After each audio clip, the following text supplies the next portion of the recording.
शिक्षा मंत्री के असामयिक मौत पर आपका क्या है? देखिए, सबों को तकलीफ़ है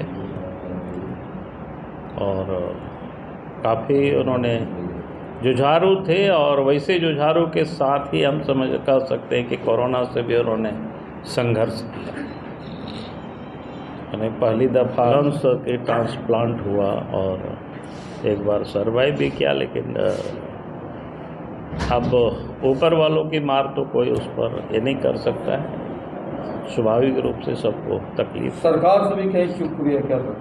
नहीं, मैं ऐसा नहीं मानता हूँ कि सरकार ने पर्याप्त इलाज की उनके लिए व्यवस्था की है, उसमें कहीं कोई, इसमें हम सरकार की दोष नहीं देते हैं। सबके विरोध में भारतीय जनता पार्टी की ओर से 11 अप्रैल को रांची चलो और झारखंड बचाओ इस नारे के साथ, अब जिसको मैंने कहा कि अगर उसको सूत्र में कहें तो झारखंड लुटेरों से बचाना है, परिवारवादियों से बचाना है, झारखंड की जो नौजवानों की जो अधिकार है उसको हमें बचानी है, जो आज सर्वत्र उसको नीलाम कर रही है सरकार।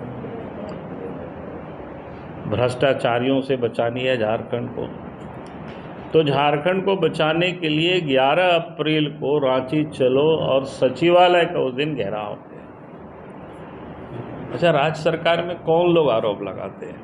मुख्यमंत्री भी लगाए थे। मुख्यमंत्री लगाते हैं ना। तो शिबू सोरेन जो जेल में गए थे उस समय कहाँ नरेंद्र मोदी थे, कहाँ अमित शाह थे, कहाँ बीजेपी की सरकार थी? क्यों गए थे भाई? घूस लिए थे, पैसा लिए थे। उन्हीं की एक पार्टनर है, यहीं से एक मंत्री है ना राजद से, लालू यादव। तो 1991 के बाद सरकार प्रधान में एक मुख्यमंत्री बने और उसके बाद चारा घोटाले में फंसे, मुख्यमंत्री पद से उनको त्यागपत्र देना पड़ा। जेल की यात्रा उसी समय से उसका प्रारंभ हुआ है। अब बताइए भाई, उस समय कौन सी बीजेपी की सरकार थी केंद्र में?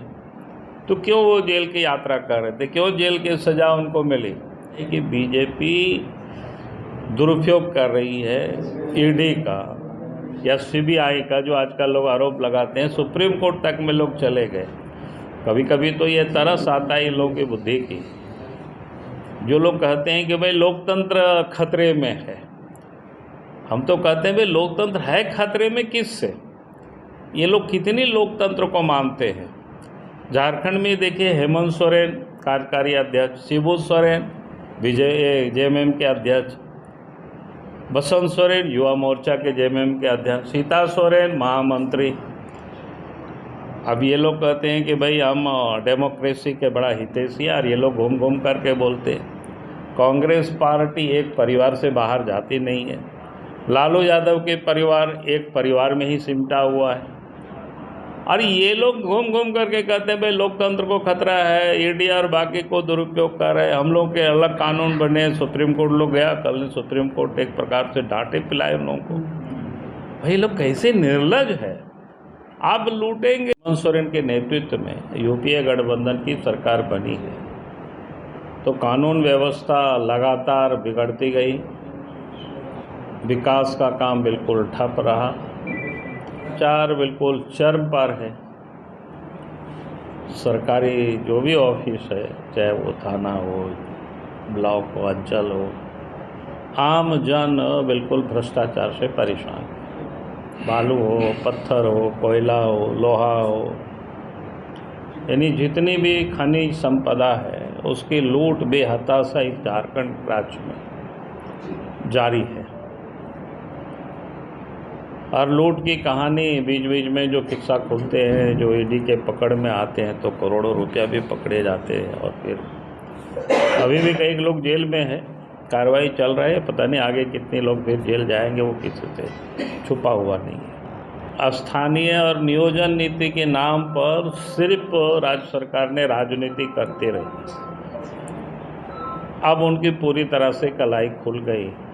झारखंड की जनता, यहाँ के नौजवान अब आंदोलनरत है, सड़कों पर है, जूझ रहे हैं, लड़ाई लड़ रहे हैं अपने हक के लिए, अधिकार के लिए।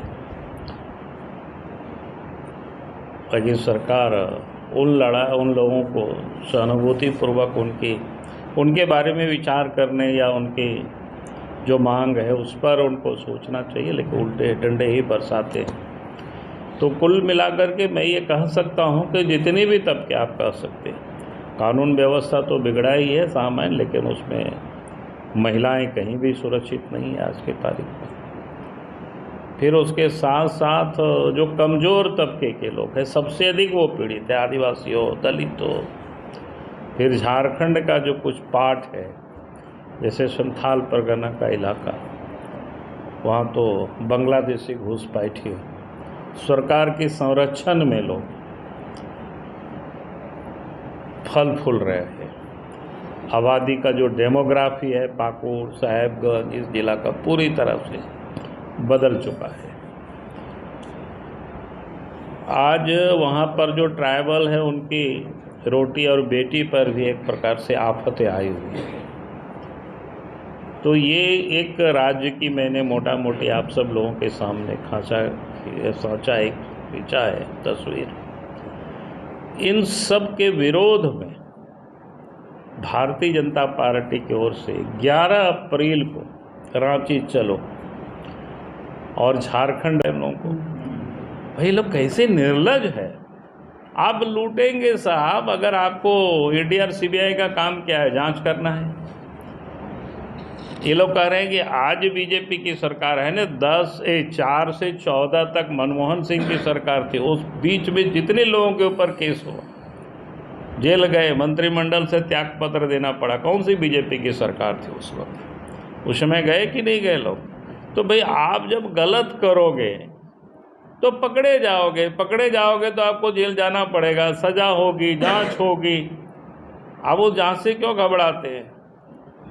अब कह रहे हैं कि भाई सीबीआई ईडी का दुरुपयोग करे। हम तो पहले भी बताया कितने लोगों का, और आज भी अगर वही लोग गड़बड़ कर रहे हैं तो वही लोग सजा के भागी होंगे।